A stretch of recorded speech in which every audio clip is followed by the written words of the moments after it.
The Coast Guard might be the most active federal agency in the aftermath of that Baltimore bridge that was knocked over by a container ship. For a summary of what it's had to do so far and the resources deployed as it switches to salvage operations, Federal News Network's Eric White spoke to Baltimore District Commander Col Estee Pinchasin. We're about a week and a day in to the operation. The first day, you remember, was search and rescue and then recovery. We shifted to recovery operations, and very hard decision to then go into salvage because at that point we realized it was just too dangerous. The wreckage was so unstable that we didn't want to put the divers in a dangerous situation. So we shifted to salvage operations. And in the meantime, we've marshaled the most incredible team, resources, equipment to be able to tackle this. And you've got three efforts. You've got the channel, the 50-foot shipping channel, that needs to be cleared and opened. You've got the vessel that needs to be refloated.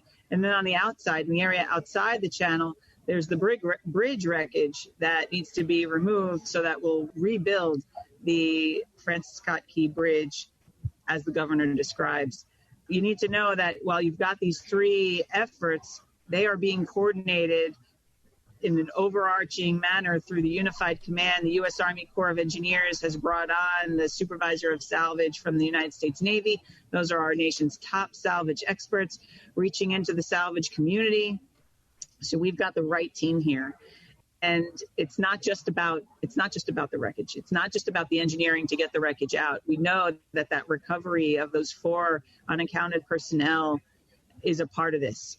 So when we see the salvage operations that are going to be taking place in earnest, need to know that this is going to be an iterative process. With every layer of wreckage that we pull up, we have to go back in and scan and survey and inspect to make sure that the load reacted the way we believed it would, that it's as stable as it needs to be so that the next iteration can be done safely. But they're also going to be looking for any signs of the missing personnel or any areas that need further inspection that they could possibly be found.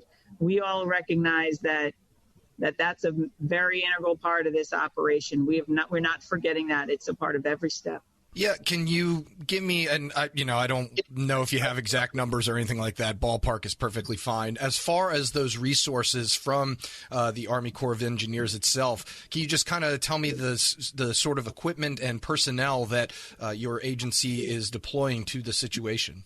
So right off the bat, the Corps started deploying its emergency response personnel. We brought in structural engineers from within the Baltimore District, but also from our Structural Center of Expertise over in Philadelphia District. We launched survey operators and vessels from Philly as well to join up with the Baltimore District teammates.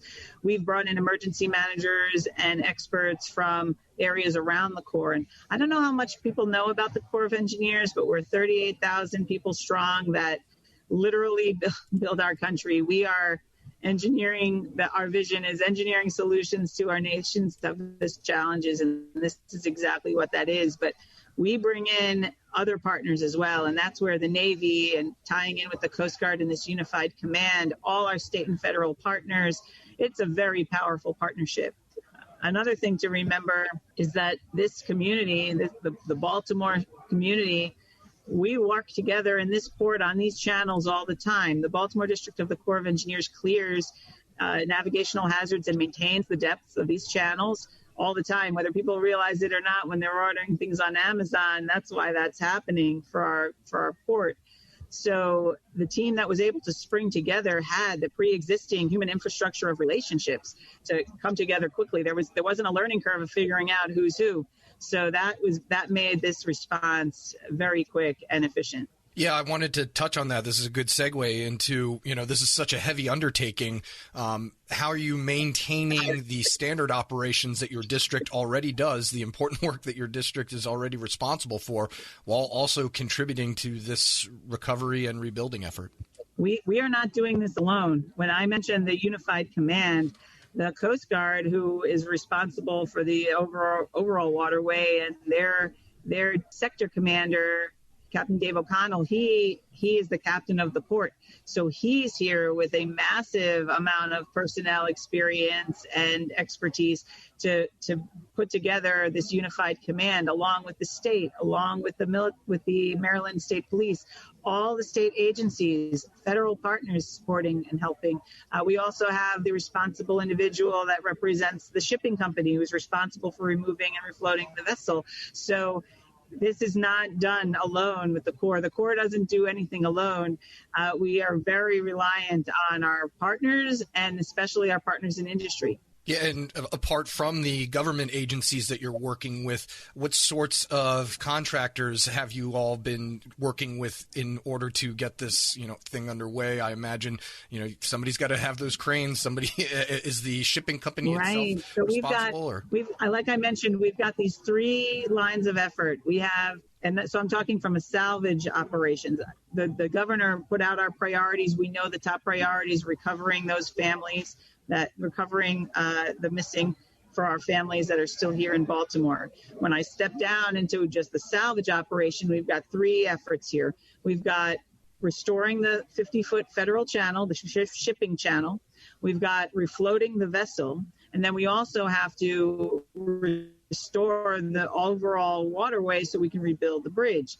We have 3 salvers then that are working, that are salvage experts that are working to restore all the conditions in the channel, and they're working together. They're sharing information. They're sharing coordinated under the unified command through the Corps, but with the help of our partners in the United States Navy, the SUPSAL, or Supervisor of Salvage Operations for the Navy. And they come in with salvage expertise that can't be matched. And it's humbling to see.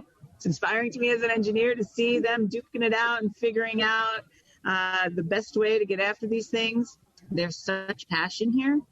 And I think that for a lot of folks, any construction project, any dredging project, any major operation that's taking place usually have these big major pieces of equipment moving. And that's when you think things are happening. But behind every one of those lifts is a tremendous amount of engineering analysis that has to take place for them to figure out where to cut, how to rig it, how to lift it.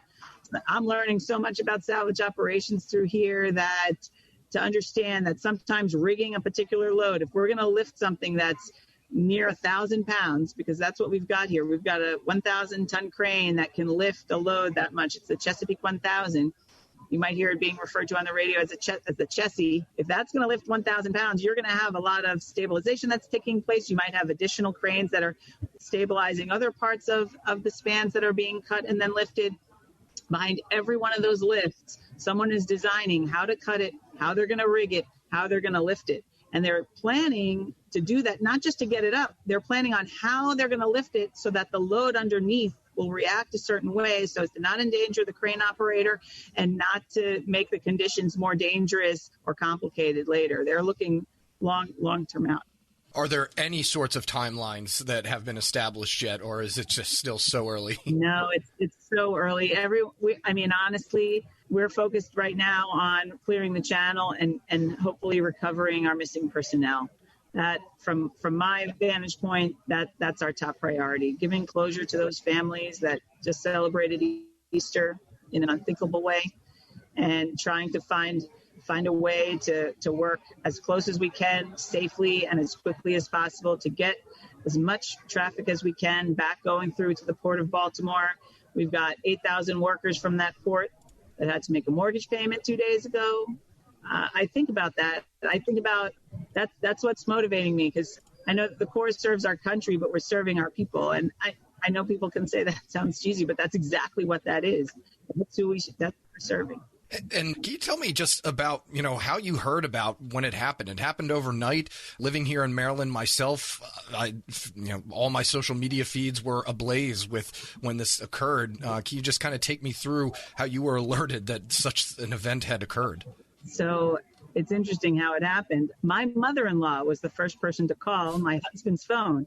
And as he hands me the phone, he tells me this, I pick up the phone and my phone starts going crazy. I mean, thank God for her. She's up early she's incredible. So she was the one that made the first call. Maybe we have to hire her into our emergency operations section. But yeah, that was my first call, if anybody really wants to know, on the record.